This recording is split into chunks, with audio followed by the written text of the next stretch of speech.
Good morning all friends. मेरे legal advice by Shaikh Javed Mohammad advocate channel पर आपका स्वागत है। आज हम चर्चा करेंगे बीएनएस 2023 की धारा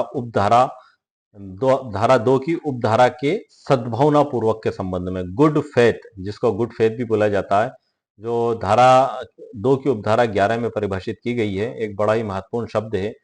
और ये चूंकि हमारी सीरीज चल रही है धारा दो की, इसमें कुल 39 परिभाषाएं हैं और इसकी संपूर्ण 39 परिभाषाओं को परिभाषित करते हुए मैंने एक ई बुक भी लिखी है, जिसमें बेहद ही सरल और आसान उदाहरणों के साथ उसमें मैंने आपको समझाया है। बुक में जो एक लाइन में या दो लाइन में या कुछ ज्यादा डेफिनेशन समझाई गई है, लेकिन ये उदाहरण मैंने मेरे पर्सनल अनुभव के आधार पर तैयार किए हैं ताकि आपको समझने में उससे आसानी पैदा हो सके। मकसद सिर्फ समझाना है ताकि हम उस भाषा को समझ सकें, क्योंकि परिभाषा एक बड़ी महत्वपूर्ण चीज है। जिस प्रकार से ताला और चाबी का महत्व है कि बगैर चाबी के ताला नहीं खुलता है, उसी प्रकार से परिभाषा एक चाबी के समान है। यदि बुक एक ताला है तो परिभाषाएं चाबी के समान है। यदि आपने इनको समझ लिया तो बुक का ताला आप आसानी से खोल पाएंगे। इसके मूल्य और महत्व को समझाने के लिए मैंने पिछले वीडियो में भी अक्सर दो लाइन कही है, मैं आपको फिर बताना चाहता हूँ। तू समझे जो हर बात को तो फिर कैसा सवाल, परिभाषा ही बताएगी कानून की असल मिसाल। जी हाँ सर, तू जो समझे हर बात को तो फिर कैसा सवाल, परिभाषा ही बताएगी कानून की असल मिसाल। मतलब परिभाषा इतनी महत्वपूर्ण चीज है कि पूरे कानून की मिसाल को बता देती है। उदाहरण के तौर पे मैं आपको एक आसान सा उदाहरण देके समझाता हूँ, जो मैंने पिछले वीडियो में भी बताया है आपको कि संशय जो शब्द है, इसकी परिभाषा धारा 2 में दी गई है। अब इसका क्या अर्थ है सर, बताएं आप इसको कई लोग जानते हैं मगर सभी लोग नहीं जानते।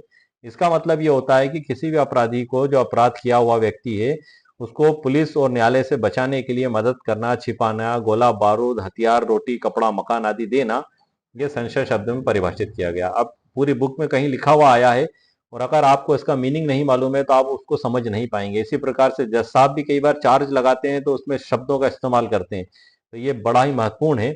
और जो बुक में परिभाषा दी गई है उसमें से भी सर मैं आपको जानकारी प्रदान कर देता हूँ। उसके बाद मैंने जो ई बुक तैयार की है उसमें से भी मैं आपको जानकारी प्रदान करूंगा। इसकी धारा दो की उपधारा 11 में सद्भावना पूर्वक जो शब्द को बताया है कि कोई बात सद्भावना पूर्वक की गई या विश्वास की गई नहीं कही जाती है। कोई बात सद्भावना पूर्वक की गई या विश्वास की गई नहीं कही जाती है, जो सम्यक सतर्कता और ध्यान के बिना की गई या विश्वास की गई हो। कहने का मतलब यह है कि कोई व्यक्ति यदि कोई कार्य करता है और उसमें पूरी सावधानी नहीं बरतता है, तो ये नहीं कहा जा सकता कि ये कार्य उसने सद्भावना पूर्वक किया है।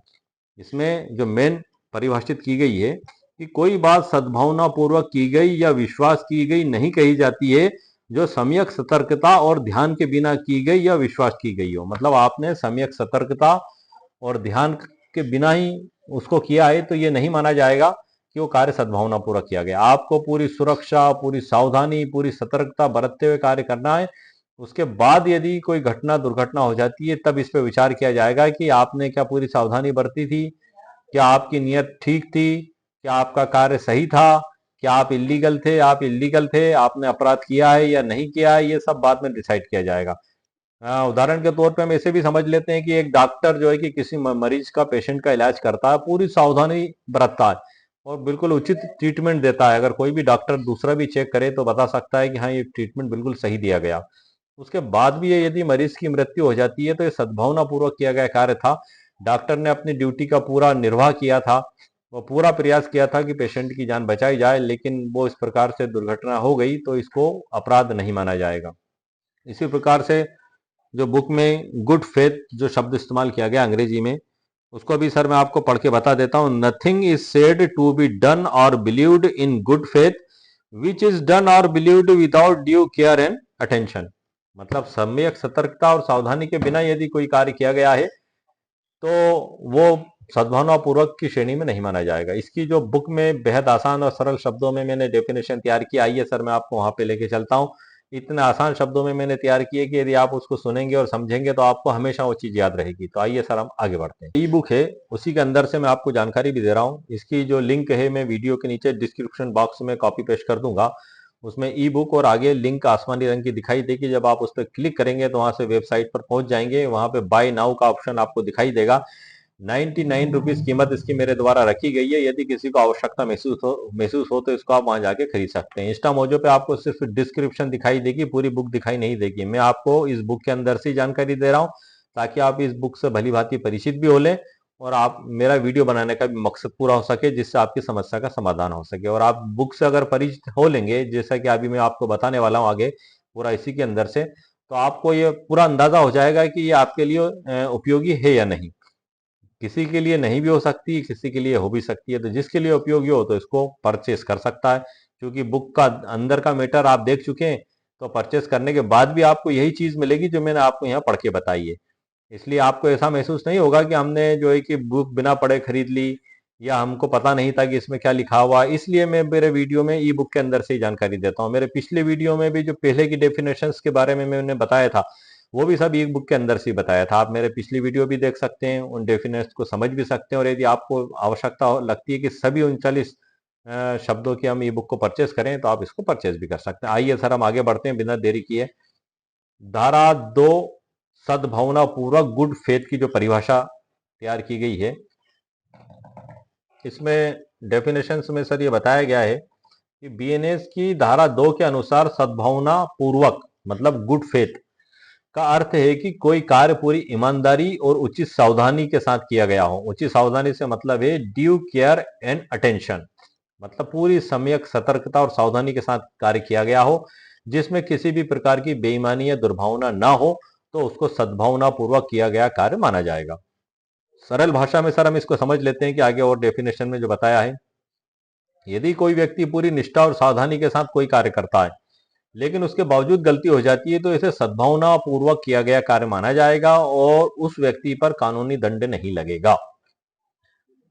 नंबर दूसरा उदाहरण है, लेकिन किसी व्यक्ति ने लापरवाही जानबूझकर या गलत इरादे से कार्य किया हो तो इसे सद्भावना पूर्वक नहीं माना जा सकता। इसको आगे उदाहरणों के साथ मैंने समझाया है, मैं आपको आगे लेके चल रहा हूं, जहां मैं आगे आपको इसको उदाहरण के संबंध में भी जानकारी दूंगा। उदाहरण नंबर 1 है सर इसमें, एक डॉक्टर किसी मरीज का इलाज पूरी सावधानी और अपने ज्ञान के अनुसार करता है, लेकिन मरीज की मौत हो जाती है। यह सद्भावना पूर्वक किया गया कार्य है, इसलिए डॉक्टर पर हत्या का मुकदमा नहीं चलेगा। मतलब डॉक्टर ने अपनी पूरी कोशिश की पेशेंट की जान बचाने की, पूरा उचित ट्रीटमेंट दिया, उसके बाद भी उसकी मृत्यु हो गई, तो डॉक्टर का जो इंटेंशन था सद्भावना पूर्वक था, तो उस पर हत्या का मुकदमा नहीं चलाया जा सकता। इसी प्रकार से उदाहरण नंबर 2 है सर, ये उदाहरण सर आपको बुक में नहीं मिलेंगे, ये समझने के लिए मैंने तैयार किए हैं प्रैक्टिकली अनुभव के आधार पे, ताकि आप उसके महत्व को भी समझ सकें और उसमें क्या बताया उसको भी जान सकें। उदाहरण नंबर 2 है, कोई व्यक्ति सड़क पर घायल पड़े व्यक्ति को अस्पताल पहुंचा था। अब घायल व्यक्ति को सड़क पे पड़ा हुआ है, हो सकता है एक्सीडेंट हो गया उसका, लेकिन रास्ते में उसकी मृत्यु हो जाती है अस्पताल ले जाते। अगर उस व्यक्ति की कोई दुर्भावना नहीं थी तो यह कार्य सद्भावना पूर्वक माना जाएगा। अब वो जो व्यक्ति उठा के ले गया था, वो तो जान बचाने के मकसद से उठा के ले गया था और पूरा सद्भाविक भी था वो, तो ये उसके ऊपर कोई अपराध नहीं माना जाएगा। लेकिन यदि इस बात को हम दूसरे तरीके से ऐसे भी समझ सकते हैं कि एक प्लान पहले से रचा गया, दो लोगों ने एक व्यक्ति की हत्या करने के लिए उस प्लान को पहले से रचा और उस प्लान के तहत कि भाई ये घर से इतनी बजे निकलता है और मेन रोड पे इतनी बजे पहुंच जाएगा, तो तुम इसको कार से टक्कर मार देना, और जब तुम टक्कर मारोगे तो हम इसको उठा के अस्पताल ले जाएंगे और इतने लंबे वाले रास्ते से हम ले जाएंगे कि आधे घंटे की बजाय 5 घंटे में पहुंचे। अब वो उठा के ले जाते हैं और यही कार्य करते हैं। तो ये एक प्री प्लान मर्डर था और इसमें वो सभी हत्या के दोषी होंगे, आजीवन कारावास के या फांसी की सजा के, जो भी न्यायालय जज साहब डिसाइड करेंगे गुण दोषों के आधार पे। तो एक बड़ा ही जघन्य अपराध होगा सर, ये बोनाफाइड में नहीं आएगा। कई लोग प्लानिंग इस प्रकार से रचते हैं कि जाहिरी तौर पे ऐसा लगे कि ये सद्भावना पूर्वक कार्य किया गया है, लेकिन जबकि वास्तव में उनकी दुर्भावना इतनी गहराई में छिपी होती है कि जब पुलिस इन्वेस्टिगेशन करती है या अन्य गवाह सबूत या उनकी पारिवारिक लड़ाई विवाद या कुछ चीज निकल कर सामने आती है, तब उनकी सच्चाई जाहिर होती है। तो इस प्रकार से वो कार्य सद्भावना पूर्वक किया गया नहीं माना जाएगा। लेकिन यदि वो सिंपली वे में कोई व्यक्ति दुर्घटना में सड़क पे पड़ा हुआ है और कोई राहगीर निकल के जा रहा है, उसके मन में दया पैदा हुई, वो उसको उठा के अस्पताल ले जाने लगा और रास्ते में मृत्यु हो गई, तो ये सद्भावना पूर्वक कार्य किया जाएगा और उसमें उसको कोई दंड का भागी वो नहीं होगा। नंबर तीसरा उदाहरण है, एक पुलिस अधिकारी कानून के अनुसार कार्रवाई करता है और उचित सावधानी बरतता है, फिर भी कोई तकनीकी गलती हो जाती है, इसे सद्भावना पूर्वक कार्य माना जाएगा। मतलब इन्वेस्टिगेशन में या जिस भी प्रकार से जांच में किसी भी पुलिस अधिकारी के द्वारा यदि कोई कार्य किया जाता है और कोई गलती हो जाती है तो उसको सर अपराध नहीं माना जाएगा। इन्वेस्टिगेशन के दौरान या उसकी ड्यूटी के दौरान कोई कार्य सद्भावना पूर्वक किया जाता है और उससे कोई गलती हो जाती है तो उसको भी अपराध नहीं माना जाएगा। एक गलत उदाहरण, मतलब ये उदाहरण इस प्रकार से तैयार किया गया है, गलत शब्द जो मैंने आगे लगाया है कि इसको जब पढ़ेंगे तो ये उस श्रेणी में नहीं आएगा। मैं अभी आपको पढ़ के बताता हूँ। अगर डॉक्टर बिना सही जांच किए गलत दवा दे देता है और मरीज की जान चली जाती है तो यह सद्भावना पूर्वक नहीं माना जाएगा। यह मरीज की जान के साथ खिलवाड़ किया गया और गलत उसको ट्रीटमेंट दिया गया, पूरा इन्वेस्टिगेशन और जांच नहीं की गई तो ये सद्भावना पूर्वक कार्य के अंतर्गत नहीं आएगा। नंबर दूसरा है, यदि कोई व्यक्ति जानबूझकर गलत सलाह देकर किसी को नुकसान पहुंचाता है तो यह सद्भावना पूर्वक कार्य नहीं माना जाएगा। नंबर तीसरा है, कोई सरकारी अधिकारी बिना दस्तावेज जांचे किसी को गलत लाभ दे देता है तो यह सद्भावना पूर्वक कार्य नहीं माना जाएगा। यदि पूरी जांच करने के बाद उसके द्वारा किया गया और उसके बाद भी कोई गलती हो गई भूलवश, तब उसको सद्भावना पूर्वक कार्य के अंतर्गत माना जाएगा। इसका सर महत्व भी है, मैं आपको महत्व भी बता देता हूँ। कानूनी जो महत्व है, यदि कोई व्यक्ति ईमानदारी और उचित सावधानी के साथ कार्य करता है तो उसे कानूनी सुरक्षा मिलती है। सद्भावना की कानूनी सुरक्षा, बोनाफाइड उसकी नियत, उसका इंटेंशन, ये देखा जाएगा कि ईमानदारी से कार्य कर रहा था और ये अचानक ही भूल जो है कि ये हादसा या दुर्घटना हुई है तो उसको उसका लाभ पूरा मिलेगा। नंबर दूसरा, गलत इरादों को रोकना। इस परिभाषा से यह तय होता है कि सिर्फ कहने भर से कोई व्यक्ति खुद को निर्दोष नहीं बता सकता, बल्कि उसे उचित सावधानी भी बरतना होगी। मतलब एक व्यक्ति जो है कि जानबूझ के एक बंदूक हाथ में लेता है और वो गोली सामने वाले पे चला देता है, उसके सीने पे गोली मार देता है, उससे उसकी मृत्यु हो जाती है और फिर बाद में वो कहता है कि मुझे तो पता ही नहीं था कि इसके अंदर गोली थी, जबकि वो जानता था कि उसके अंदर गोली भरी हुई है, लोडेड बंदूक है, उसके बाद भी वो करता है और बाद में ऑप्शन रखता है कि साहब मेरे से तो गलती से चल गई, इसमें तो गोली नहीं थी, मुझे मालूम था।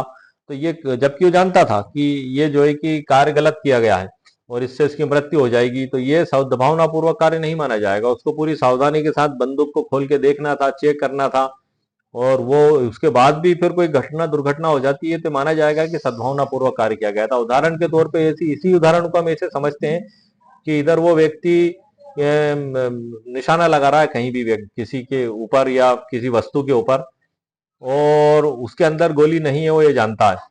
अब वो साइड में पानी पीने के लिए जाता है, उसकी पीठ होती है और चेहरा उधर होता है, इधर उसका साथी उसकी बंदूक को खोल के और उसके अंदर गोली रख देता है। वो पानी पी के वापस आता है तो उसको तो यही पता है कि मैं अभी चेक करके गया हूँ, इसमें गोली नहीं है, और वो गोली चला देता है और उससे कोई घटना दुर्घटना हो जाती है तो इस कार्य को भी सद्भावना पूर्वक माना जाएगा कि उसने पूरी उचित सावधानी और सतर्कता रखी थी। हालांकि उसकी एक और सावधानी ये बनती है कि वो जब दोबारा पानी पी के लौट के आया तो एक बार और बंदूक को खोल के चेक करता कि कहीं ऐसा ना हो कि इससे किसी की दुर्घटना हो जाए, क्योंकि किसी की जान जाना बड़ी बड़ी भारी बात होती है सर।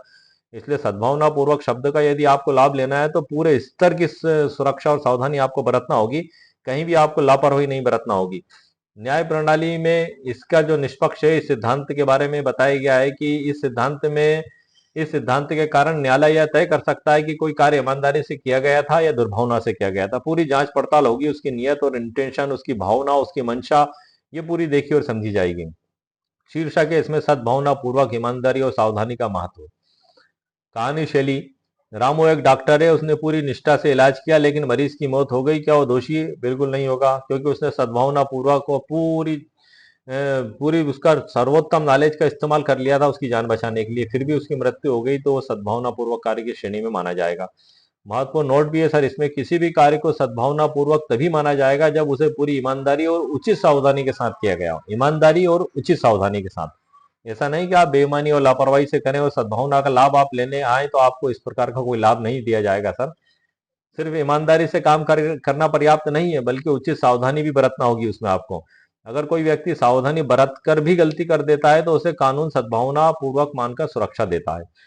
तो सर गुड फेथ कानून में जो सद्भावना पूर्वक शब्द बताया गया उसकी मुकम्मल कानूनी जानकारी मैंने आपको प्रदान कर दी है। हमारा जो नेक्स्ट वीडियो होगा वह सरकार, गवर्नमेंट क्या होती है, ये धारा 2 में परिभाषित किया गया। हम इस पर चर्चा करेंगे कि सरकार में जो है कि स्टेट गवर्नमेंट और सेंट्रल गवर्नमेंट, और इसमें जो आगे डिफाइन किया गया उसके बारे में मैं आपको जानकारी दूंगा। और चूंकि आज का सर जो हमारा वीडियो था उस वीडियो में मैंने आपको मुकम्मल कानूनी जानकारी प्रदान कर दी है, और जो पिछले वीडियो सर मैंने बनाए थे उसके बारे में भी आपको एक बार और जानकारी दे देता हूँ। क्योंकि धारा 2 से संपर्कित बात हो रही है, तो जो मैंने पहले वीडियो अपलोड किए धारा 2 के 4 जीव जंतु, बालक, कूट रचना, न्यायालय, डेथ, बेईमानी से दस्तावेज और कपट पूर्वक, इन पे मैं वीडियो अपलोड कर चुका हूँ, जो मेरे चैनल पर मौजूद है, आप देख सकते हैं। और इसी प्रकार से जो हमारा नेक्स्ट वीडियो होगा वो गवर्नमेंट के ऊपर होगा। पूरे 39 शब्दों पे एक एक वीडियो में अपलोड कर रहा हूँ, क्योंकि सर डेफिनेशन बड़ी महत्वपूर्ण चीज है।